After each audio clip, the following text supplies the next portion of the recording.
ഇതാണ് കേട്ടോ പഴുത്ത അമ്പഴങ്ങ. നിങ്ങൾ കണ്ടിട്ടുണ്ടോ ഇല്ലേന്ന് അറിയില്ല. ഇതല്ലെങ്കിൽ തന്നെ മധുരമുള്ള അമ്പഴങ്ങയാണ്. നമ്മൾ നഴ്സറിയിൽ നിന്നൊക്കെ തൈ വാങ്ങി വെക്കുന്നതാണ്. വേഗം കായ്ക്കുട്ട കൊണ്ടുവരുമ്പോൾ തന്നെ ഉണ്ടാവും. ഇതിമ്മല് അമ്പഴങ്ങൊക്കെ ഇഷ്ടം പോലെ ഉണ്ടായി നിൽക്കണു. ഇത് പെട്ടെന്ന് കായ്ക്കും ചെയ്യും. അപ്പം ഇത് മധുരമുള്ളത് നമ്മളൊന്ന് പൊളിച്ചിട്ട് നോക്കിയാലും നല്ല ടേസ്റ്റ് ആട്ടാ. പച്ചമ്പഴങ്ങ നമുക്ക് കഴിക്കാൻ പറ്റും, പഴുത്തതും നമുക്ക് കഴിക്കാൻ പറ്റും. പഴുത്തത് നല്ല മധുരം ഉണ്ടാവും. പച്ചമ്പഴങ്ങൊക്കെ പുളിയൊന്നും ഉണ്ടാവില്ല. നമ്മൾ മറ്റേ അമ്പഴങ്ങ കഴിക്കണ പോലെ ഒന്നും. ഇതിന് ചേരി വലിയ മൂപ്പൊന്നും ഉണ്ടാവില്ല കേട്ടാ.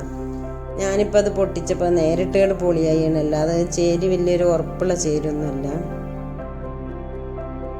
എന്തായാലും നമ്മൾ അമ്പഴങ്ങ ഇതാ ഇവിടെ ഞാൻ മുറിച്ചിട്ടുണ്ട്. ചെറിയൊരു പുറന്തൊലി, കട്ടുള്ളൊരു പുറന്തൊലി ഉണ്ട് കേട്ടോ. അതിങ്ങനെ അങ്ങോട്ട് ചീന്തിട്ട് നമുക്കത് കഴിച്ചു വെക്കാൻ പറ്റും. നല്ല ടേസ്റ്റ് ഉണ്ട് കേട്ടോ, നല്ലൊരു മധുരമൊക്കെ ഉണ്ട്.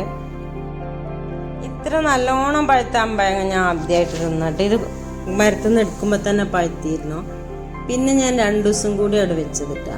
അപ്പം ശരിക്കിലൊരു മാങ്ങ ഒക്കെ പഴുത്ത അത്രയും പഴുത്തിട്ടുണ്ട് കേട്ടോ. എന്നാൽ നല്ല പഴുത്ത നല്ല ടേസ്റ്റും നല്ലൊരു മധുരം പുളിയും കൂടി ആയിട്ട്. മധുരം തന്നെയാണ്, ചെറിയ ഒരു പുളിയേ ഉള്ളൂ. എന്തായാലും നല്ല ടേസ്റ്റ് ഉണ്ട്, നല്ല രസമുണ്ട്. നിങ്ങൾ ഈ അമ്പഴങ്ങ കിട്ടുമ്പോൾ ഉപ്പിലിടാനൊക്കെ അമ്പഴങ്ങ എടുക്കുമ്പോൾ ഒരു അമ്പഴങ്ങ എടുത്തിട്ടൊന്ന് പഴുപ്പിച്ച് കഴിച്ചു വെക്കേണ്ടി. അപ്പോൾ ഓക്കെ, ബൈ ബൈ.